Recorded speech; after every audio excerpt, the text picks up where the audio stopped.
Let's talk about another television show that you worked on for a time, Donnie and Marie. Yeah, well, Donnie and Marie, I didn't work on very long.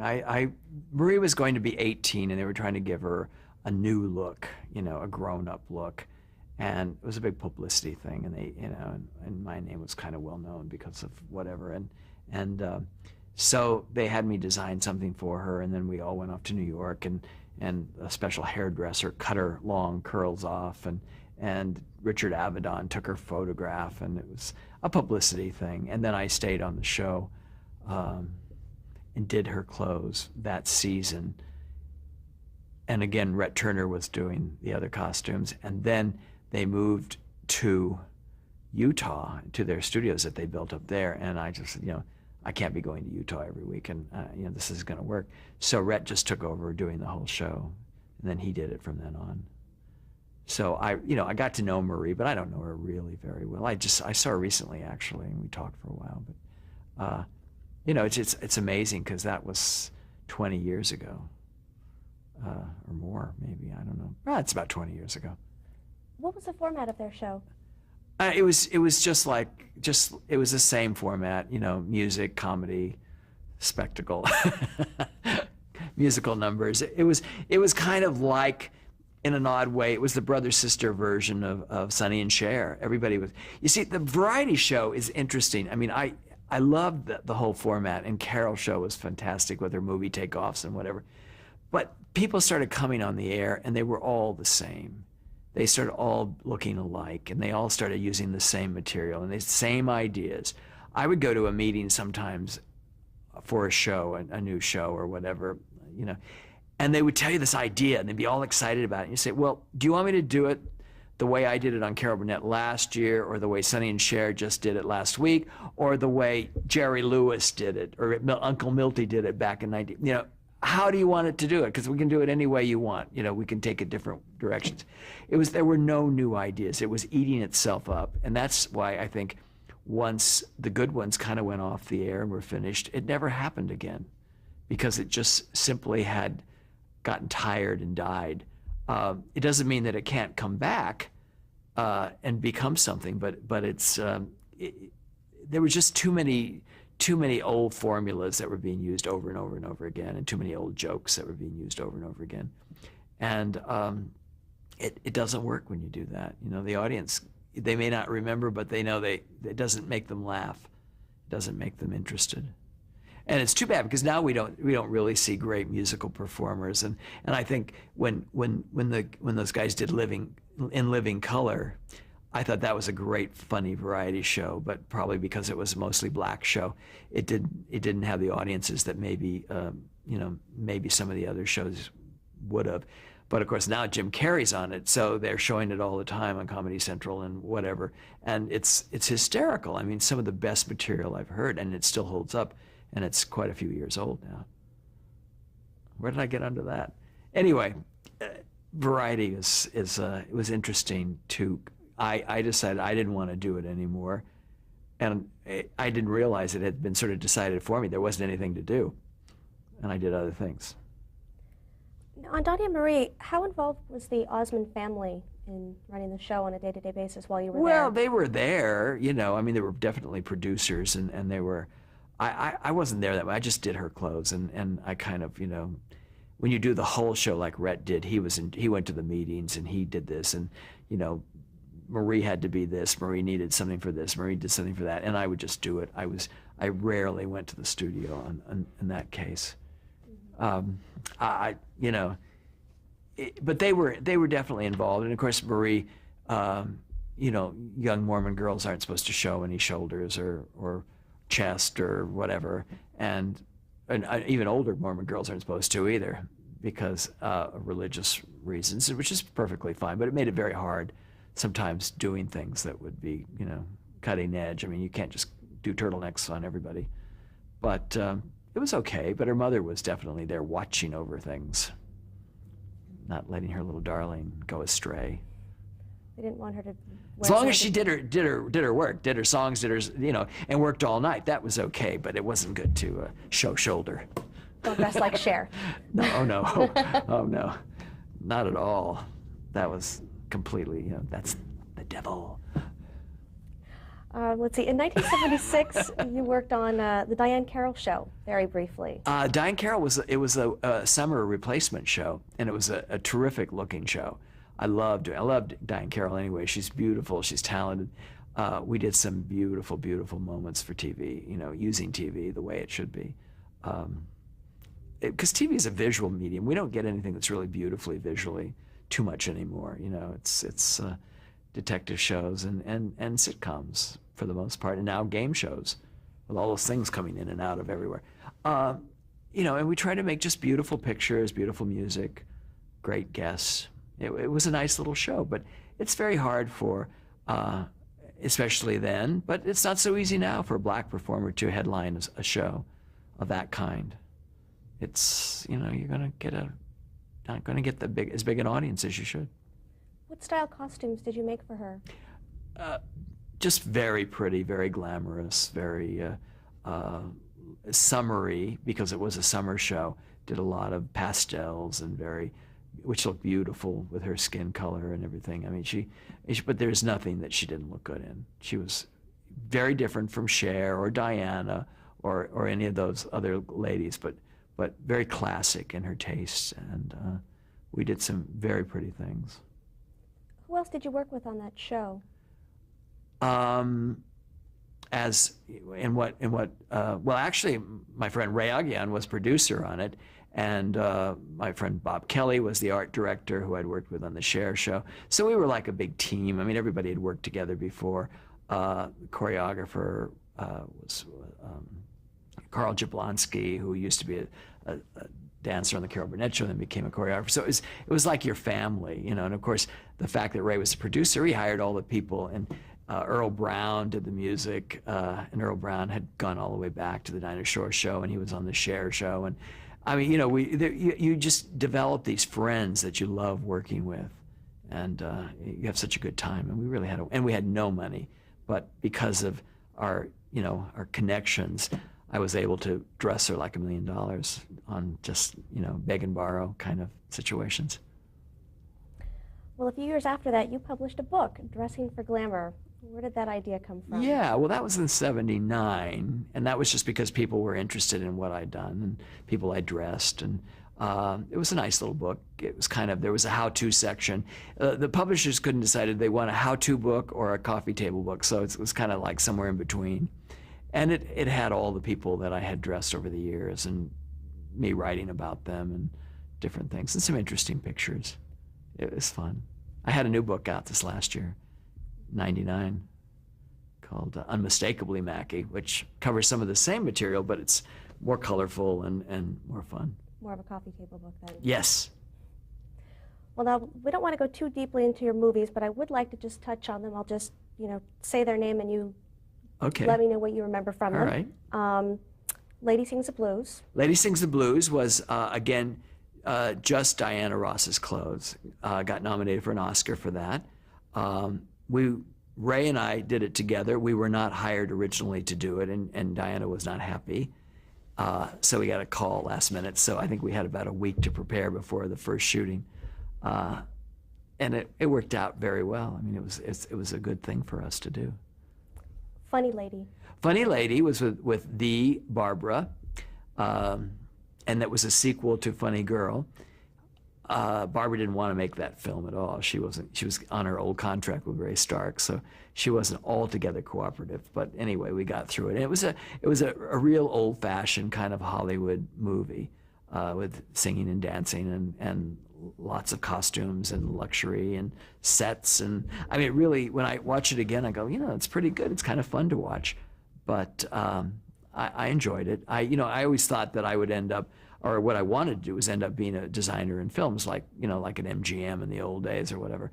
And of course, that all sort of stopped the minute I came into the business. That's why I went to television, because they were doing all that kind of performing and things on television. And I'm glad that at least I got that before it went out of style. Pennies from Heaven.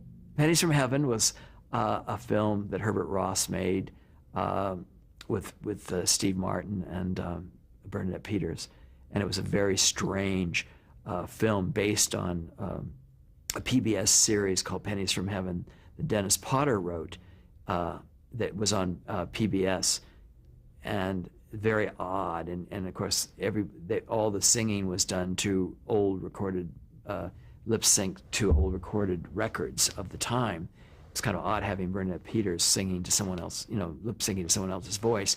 And it was very black and very dark. And MGM, it was great for me. I mean, it had hardcore depression kind of 30s, and then it had Busby Berkeley kind of 30s. So I had both things, like doing two movies at once. But MGM advertised it as the return of the Hollywood musical, and of course it was so weird that people were taking their children and then rushing out of the theater, and it just kind of disappeared. But it's like now a cult favorite. Unfortunately, it's on, you can buy the tape and people see it and everybody talks about it. And, but it's very strange, but good. Staying Alive. Ugh, what a horrible movie Staying Alive was. That's about the worst movie ever made, I think. I don't know. I just did the performing clothes that this supposed production number that John Travolta was in, and they looked fine. They were sort of S&M, and Stallone, Sylvester Stallone was the director, and that was sort of horrible. Brenda Starr. Brenda Starr. Well, Brenda Starr was fun. I mean, Brooke Shields played Brenda Starr, and Brenda Starr was an old comic strip that used to be about a girl reporter, and she was very glamorous, and she changed clothes all the time, and she had a mystery man that wore a patch over his eye and lived in the Amazon and grew black orchids. And I remember reading that as a kid, so they asked me if I would do it, and I kind of just did it very quickly, and I did just her clothes. It was fun. I don't think anybody saw Brenda Starr, unfortunately, and there wasn't a big enough budget to make it the kind of comic strip movie that they were doing then, like Superman and Batman. It needed to have more money put into it.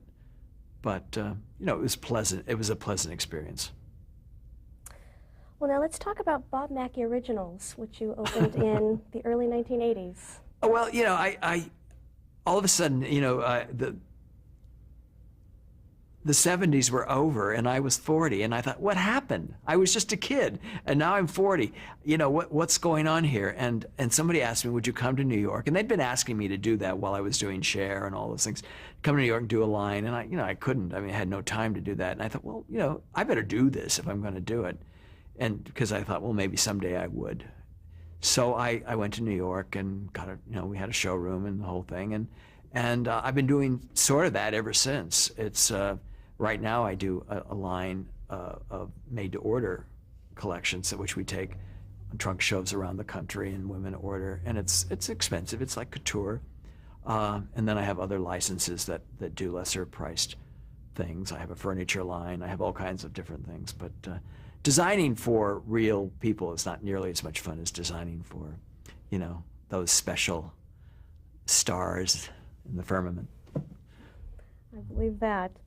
Let's see, also in the 1980s, you returned to Eunice and Ed and Mama Harper with Mama's Family. Well, Mama's Family, I actually, again, what would I have done if I hadn't had Rhett Turner? I mean, Rhett Turner did the show, and Joe Hamilton, who had produced the Carol Burnett show, was the producer.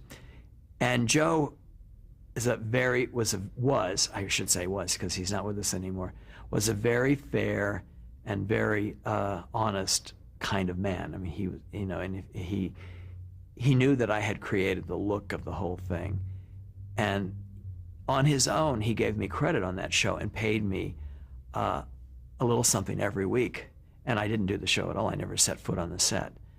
And then we ended up winning an Emmy and tying with Dynasty, which is very funny to have Mama's Family tying with Dynasty at the Emmy Awards. And that was one of those Emmys that I always say, what's this all about? But anyway. So they used your original designs for Mama. The original and look, the look of Mama, the look of Eunice, the look of Ed, the look of all of them became part of the whole thing. Once you establish where those people live and what they all look like, and then Rhett just jumped in and did it from there, and that's still playing on syndication. Now, you getting credit in that way, was that the same case for the special Eunice, which preceded Mama's Family, or did you work on that? Was there a special called Eunice? Really? I don't remember that. I mean, I'm sure I got credit for it because what she wore, you know, and all her whatever. I mean, it was the easiest job I ever did, you know. But you know, when things work, sometimes things come easy, and some things you work very hard and it still doesn't work. But yeah, I don't remember doing a Eunice special. Is that weird? Well, a lot of things I don't remember. Well, again, it's probably you got credit for the costumes without actually having to set If it was foot. really a Eunice special, then I would have been involved in it. And maybe I was, you know. Now, you've been closely associated with the Academy Awards since Yes. the 80s and 90s. Yes. What do you consider Not so much in the 90s. Definitely in the 80s. Yeah, 70s and 80s. I was a designer on the show quite often. What do you consider the significance of designing evening wear for an event such as the Academy Awards? Oh, you're talking about the evening clothes, because I used to be in charge of, you know, doing the production numbers and all of that. I mean, that used to be one of my things. Oh, we'll that touch I on did. that as well. But designing for people to wear to the Academy Awards, which now they're just, you know, people throwing clothes at everybody. So it's like, you know, let them do it. It's fine. But it was interesting, you know. Especially if they're a presenter, it's one thing. You know, you walk out and you don't have to sit in the audience and you have to just look good. If you're sitting in the audience and you're nominated, you don't want to look like you're trying too hard, unless you're Cher, and also you don't want to be all wrinkled and you don't want to look sweaty, and you know there's all those things to think about for that poor that nominee is very scary. How closely would you work with the individuals that you would design for the Oscars? Oh, very closely, because they're paying for it, you know, and it's their award they're getting. You know, and sometimes it was just something to perform in or something to present in. It just depended on who it was and what they were doing. Now, of course, Cher's costumes. Well, Cher, I I dressed for the Academy Award like 6 times, you know, over the years. But those kind of wild, you know, starting with that wild one where she gave an award to Don Amici, it was that was kind of over the top, wouldn't you say? Whose idea? Well, it was really her idea. I mean, I would say, are you sure you know, she said, I want to wear some kind of wild Indian outfit. And no one's really seen me in one of these kind of outfits for a while, because this was, you know, maybe 10 years after her show went off. And she said, I want him to know that I still look okay. So, all right. And so we started doing this Indian thing, and that's what it ended up being. And then I said, are you sure you're not pulling focus from who you're giving the award to? And she said, oh, they don't care. And, you know, as it turned out, like Don Amici said, he said, I was in every paper the next day, and I sure wouldn't have been if it hadn't been for Cher. So, you know, he had the right attitude, I guess. But she just doesn't like to dress like everybody else. That's all it amounts to. Now, as far as working on the award show, the whole show, Right. what was your involvement? I was the designer of the whole production. Sometimes I was just doing the costumes. Sometimes I was in charge of talking to the people about what they were going to wear as presenters, as well as doing. It changed because they change producers as they go along, and then sometimes, you know, Edith Head would be the one, and I would just be doing the costume. I mean, it depended on you know, and I was well known, and people were happy to have me do something for them sometimes, and. You know, it was just one of those things. I belonged to the Academy, and I was really there to, you know, just to make the show better. And that started way back in the 70s. I think the first one, or it might have even been late 60s that I worked on it. Now, would you design the entire look of the show, or use somebody else's ideas that were given to you? No, the entire look I would have designed. Like, there was some and you know, everybody makes fun of the musical numbers, but then there were some incredible numbers done on that show over the years. We had one year, they did the big Shaft number, which is so interesting because now you keep hearing Shaft again. And a big opening number with Joel Grey, and another time I was on and we did with Angela Lansbury, did a huge production number in the beginning. I mean, you know, and it was fun. It was fun to do it. I mean, it was something I just did every year. It was always kind of after the regular season was over with. So you could kind of take a deep breath and then do another big show and then go on vacation or whatever. I just, you know, did it, worked with different people, Howard Koch and Goldwyn. What's his first name? Jr., Sam Goldwyn Jr., I guess. You know, it was just fun. It was fun to do. And you felt like you're part of the industry and doing your part. How many people would work on the production design staff with you? Lots of people. I mean, if it was a huge, sometimes we had, you know, we'd have 50 dancers and stars and lots of changes and you know, we'd have huge crews doing it. You know, it's a one-time thing. You didn't want it to go wrong. Speaking of live, that was live TV, and we'd do these numbers where there'd be big changes all in the middle. You know, the star would change clothes, and talk about nerve-wracking. And then at the same time, most every show I ever did, whenever I was nominated for a movie, for whatever coincidence it was, I was always working the show at the same time, so I was there. So I didn't sit in the audience, but that was always kind of nerve-wracking too, because you had to make sure the show was right, and then you also had to think, God, I might win. I never did. Were there any horrible mishaps with it being a live show? No, well, I mean, there were certain things. Sometimes, one time Raquel Welch's dress was slipping down or something, but, you know, that was not a big tragedy. And things would, you know, there's always mishaps backstage at the Academy Awards. I mean, you know, just the everyday things. Somebody's seam split, or they're all wrinkled, or so-and-so isn't filling out her dress, and so you get the seams to put some bust pads in, and there's all those things that happen backstage. The backstage more interesting than out front, that's for sure. Now, did you work on the 1999 awards costume with Whoopi Goldberg?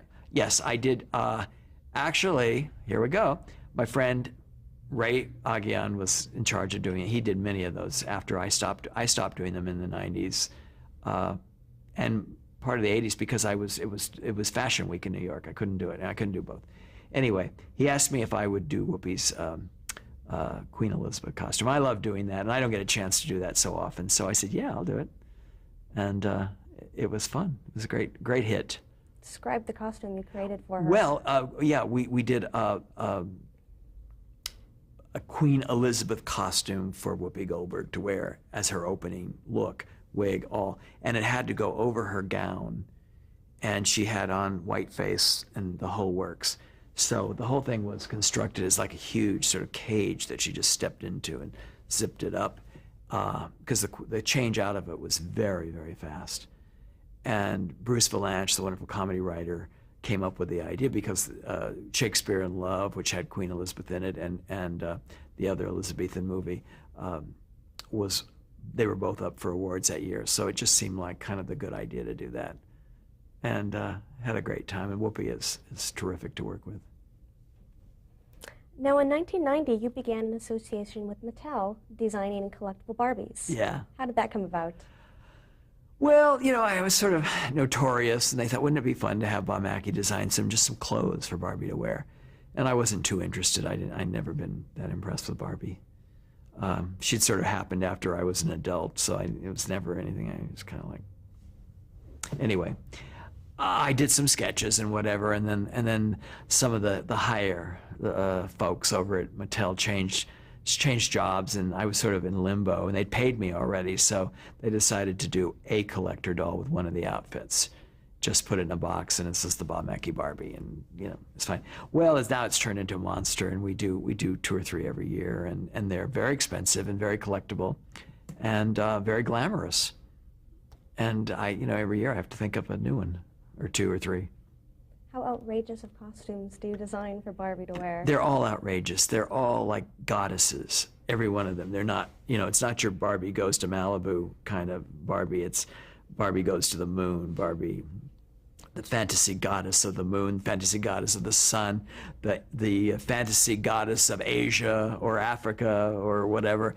It's all the Queen of Hearts. It's just this, you know, each time she's really something, and she becomes something that people want to have. And you know, and she has special makeup, special hair, sometimes special face sculpt, depending on, you know, what we want her to look like. So it's really like, it's kind of like doing Cher, but doing it this big in an odd way. Now, in the 1990s, you've also worked on some more of Carol Burnett's shows. How have those differed work-wise for you, as far as the costumes you create? They didn't differ that much. It's like script driven. You know, you read the script, you know the star, you know how she can look different ways, and how can we make her fun or interesting or whatever. It's all the same, really. You know, and when I've worked with her on stage, it's pretty much the same. It's just, you know, it has to last for a year or whatever when you do on stage, but sometimes TV can be a little ephemeral. We can kind of do things that will work for that moment, but I never, you know, it was always, her clothes on television were always very made, and you just can't take a chance, you know, throwing something together. Now, you touched on this briefly earlier, but talk a little bit more about the television musical Gypsy. Well, yeah, in I guess it was 93, I was asked to do Gypsy with Bette Midler for television. And it's a show that I always wanted to do, and I thought I would never get to do it because it had been done so many times and there had been so many revivals that I just thought, you know, it's just a favorite. It's really a well-written musical, and it has a lot of history in it, and there's just things about it that I really like. And it was like a gift. It was just wonderful I didn't have another job at the time. Things were open, and you know, I could be there on the set every day because it being a television movie, we were doing something different every single day. I mean, it wasn't one of those, we never had scenes that went on for days. So I was very happy. I was able to give myself to it and watch every moment of it, and I think it looks quite good. I was nominated for an Emmy. I didn't get it, but I got one for Mama's Family. Go figure. You know, that's just the way it is. But I'm very pleased with the work I did on it, and I had a good time, and I met a lot of people that I really like. That's all you can hope for when you work, you know, is to make friends and do things together and stand back and look at it and go, yes, that really is happening here. It's nice. We've actually diverged a bit from costume design when you worked on Tales of the City. Well, I worked in Tales of the City as an actor. It was my debut and my you know, farewell performance, I think, as an actor. I had a friend who was producing it and said, would you just play one of these little parts, you know, in a couple of scenes. They shot it all in one day, and that was that. Did you enjoy it? I did. I was terrified, but Ian McKellen was helping me with my scenes. You know, I mean, I truly was having trouble. I don't memorize very well. I'm fine on talk shows and, you know, QVC and all that stuff. I can just talk forever. But when it comes to memorizing and coming in on cue, I get very nervous. And I guess if I did it every day, I'd get better at it. But anyway, he was very good about helping me. And you know, I had so little to do. But anyway, it was fun. It was an experience. And then it was funny. I was in New York the first night it was on, and I went to the theater. And people in the theater said, "Oh, we just saw you last night." And I went, "Oh my God!" I was on maybe, you know, 30 seconds or something. Hardly. I mean, if you blinked or went to the John, you'd miss me. But you were a hit. Well, I don't know if I was a hit or not, but I was noticed. We'll stop right there.